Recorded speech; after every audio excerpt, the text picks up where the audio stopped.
So I'm really excited now to introduce Chelsea, our guest today.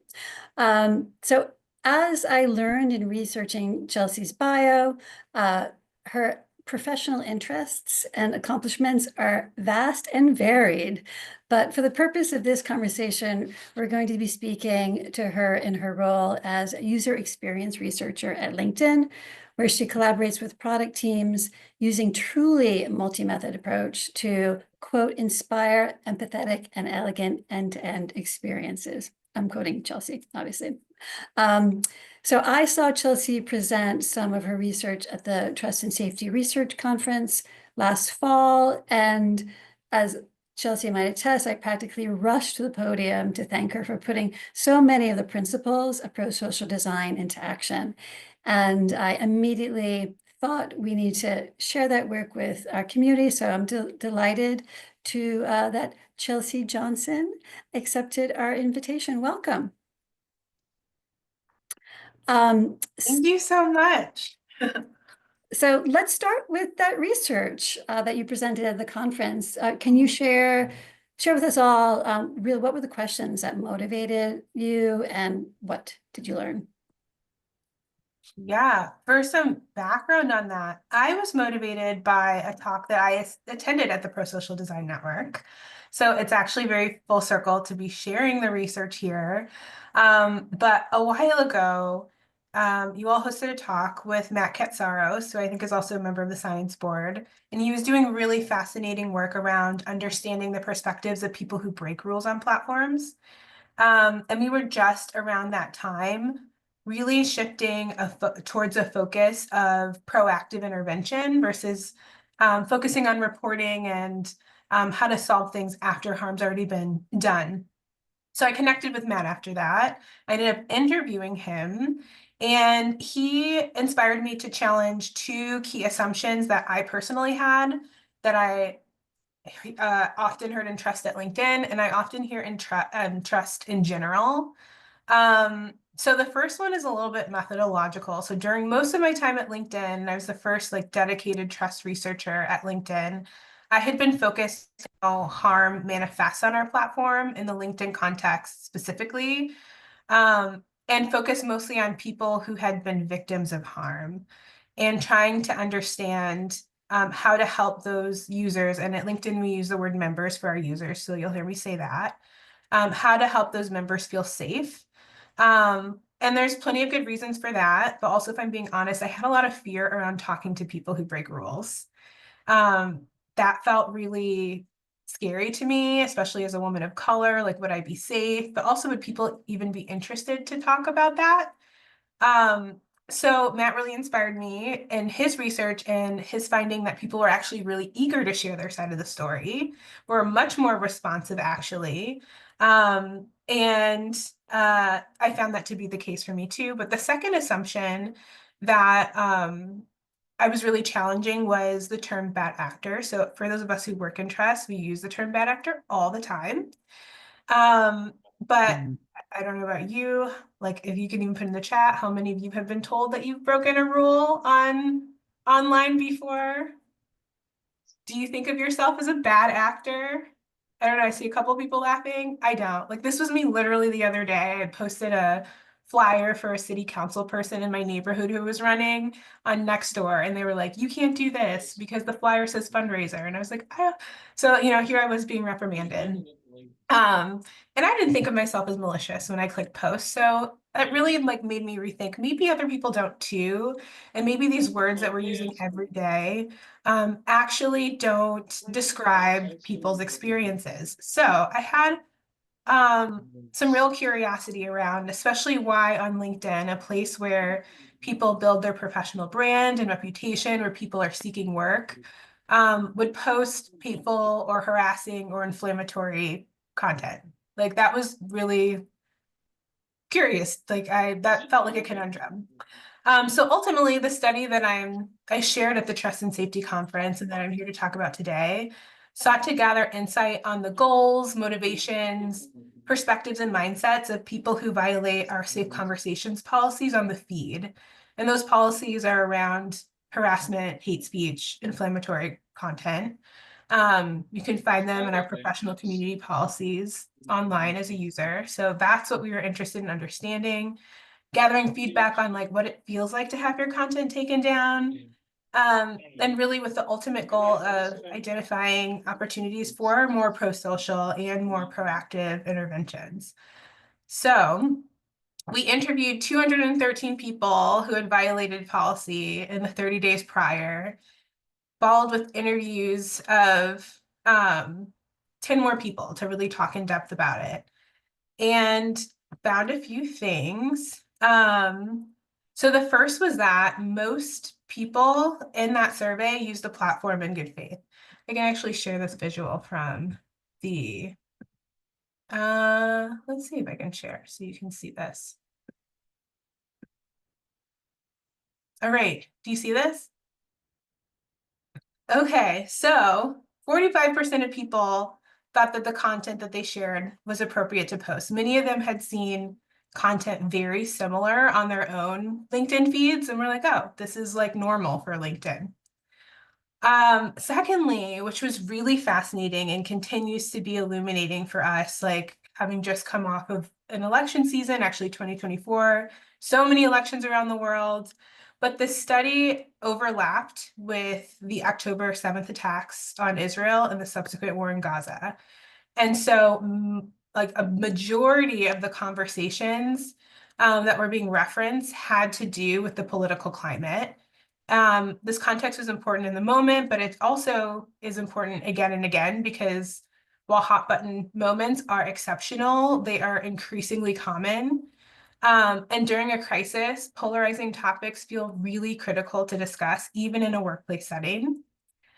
So lastly, like rather than thinking about bad actors, what we were really seeing and what people were describing were oftentimes bad moments where people were really passionate about what they thought, really passionate about what they were sharing, but they were really open to rethinking how they shared it. So that left a lot of opportunity for us. Oops. I'm losing where my Zoom window is after I stop sharing. That always happens. I'll give you a moment to find us all again. Okay, I see you again, Julia. Okay, so we found 5 key motivations for people posting content that violated those policies, which again were harassment, hate speech, inflammatory content.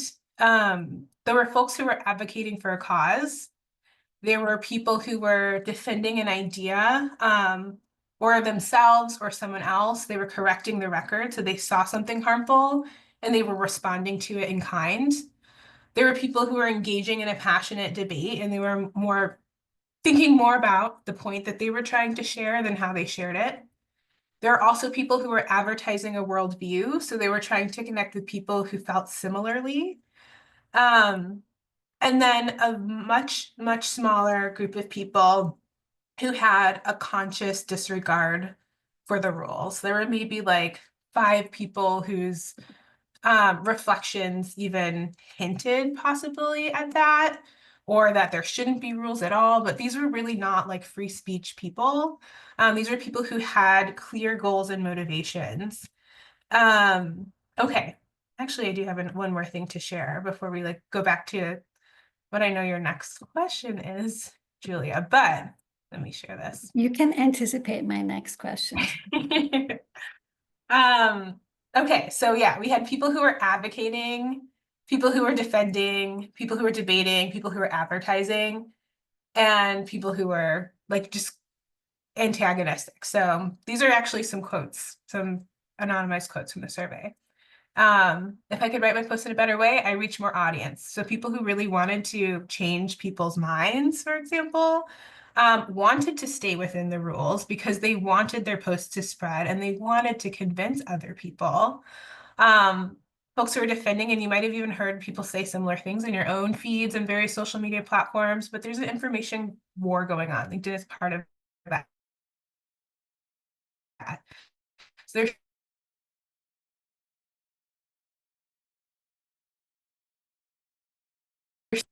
in the LinkedIn context.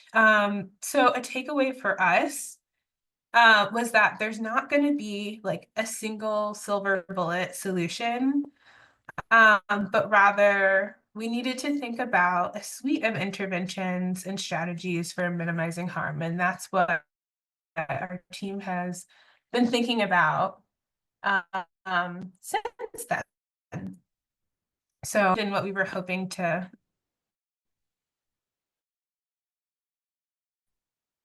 shed light on. I fear that I might have a poor connection. So if someone can drop in the chat whether you're able to hear me. Am I frozen? Okay, Not anymore. fantastic. Thank you, Zuri. Oh, I hear you. I hear you now. Okay. All right, okay. Thanks. Well, so I was unsure if I was having poor connection or Chelsea, maybe there's a poor connection there, but it seems like, yeah, people just can keep us informed in the chat. If one of us is disappearing, that would be great. So yeah, so you did anticipate a little bit. So I would love the approach of understanding the motivations. I'm wondering, and I want to open up for questions soon. So I'm going to just throw a few questions at you, Chelsea, and ask the ones that answer the ones you like. One is really curious to see if you have implemented any of these ideas about responding to folks in different ways based upon why you imagine they're motivated. If you have any results there, yeah, and then the other big question for you is, so you mentioned that you were inspired by Matt Katsaros and procedural justice theory. If you have any other theories that really guide your work, love to hear them too. And folks in the to all of our other guests, we'll be opening it up in a couple of minutes. So if you have questions, you can start dropping them in the chat or formulating them, and we can call on you. Yeah, so to your first question around, can folks hear me? I look broken up to myself, so I hope you can at least hear me. Okay. I can hear, yes. Okay, yes, okay. So on the first on what did we do next? Where did the research leave off? So we had already had kindness reminders on our platform. We doubled down on that investment and kindness reminders, which had been really effective, but we also were now mindful of the goals and the motivations that might or that form the context around how people might perceive or interact with those kindness reminders to make them much more convincing. So that's something our content design team really thought about. Really helpful for people who are interested in advocacy, who are defending themselves or someone else, and also for those who fall into that like debater category, to think about how to effectively communicate what they're trying to share in a way that maintains a conversation. We've also invested in topical feed controls. So you might see on those little 3 dots next to a piece of content, that overflow menu, it's near where reporting lives. But you can say, I'm not interested in this. And we already had a political disinterest affordance, but most people, even though most people were interested in using that on LinkedIn specifically, most people were also unaware that that existed. So leading up to election season, where we knew that there would be lots of debate and lots of controversial conversation, we invested in making sure that people knew that the options that they had available to them, so that they didn't need to see content that they didn't want to see in that particular moment or context. We also invested in policy awareness through things also like feature gating, so that people are less surprised if and when they face moderation consequences and limitations later on. And thinking about theories that guide our work. So there's tons of things that I think probably other people could Google or find easily that feel maybe more known in like the design community. So I wanted to share something that guides us at LinkedIn. So LinkedIn has like a homegrown set of principles for trust by design. And it's this framework called RISE. So I know there's like some former UX researchers from LinkedIn here. So RISE is intended to be our North Star at LinkedIn for how we want our users and members to feel on the platform. And it stands for respected, informed, safe, and empowered. It's a nice, like, easy thing to remember, but respect being putting our users first and considering their goals and points of view when making product decisions. So are we using respectful peer-to-peer language? Are we avoiding dark patterns? Have we considered various points of view, including those of people who like might break the rules? Like I think we're used to applying RISE to people who had been harmed, but not to the full scope of people who use our platform. Informed meaning that they understand the basis of platform decision making and the consequences of their action. So that norms unawareness. So like people didn't know where our policies live. They feel quite buried. You might intuit what the rules are by what other people are posting.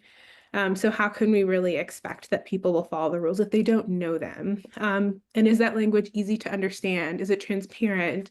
Is it presented in a timely way? So kindness reminders also help to do that in the moment. Safe, meaning that we endeavor to protect users from those who would use the platform in a way that would do them harm. So do members have a way of letting us know when something's not right? That felt really important for folks in that defender category who are taking it upon themselves to correct harm. We can take that burden away and also that vulnerability away if we make tools more apparent. And then lastly, empowered, meaning that we offer choice and that our users can effectively use LinkedIn to help achieve their goals. So enhanced speed controls help us live up to that tenet. So I say all that to say, like this research work stream reminded us that like all of our users are entitled to feeling respected, informed, safe, and empowered, regardless of whether they've broken the rules. And it helped us as an input to what achieving RISE might mean for people that we hadn't considered as deeply in the past. So wanted to share that. One of my like favorite colleagues, Steph Lucas, she's a former product designer, now content designer at LinkedIn, has written a ton about RISE on LinkedIn. So you might be able to find some more about that through her. And she's a great person to follow. So I'll just say that here. Okay, fantastic. We're going to move to the Q&A. And so before we do that, I'm just going to stop recording.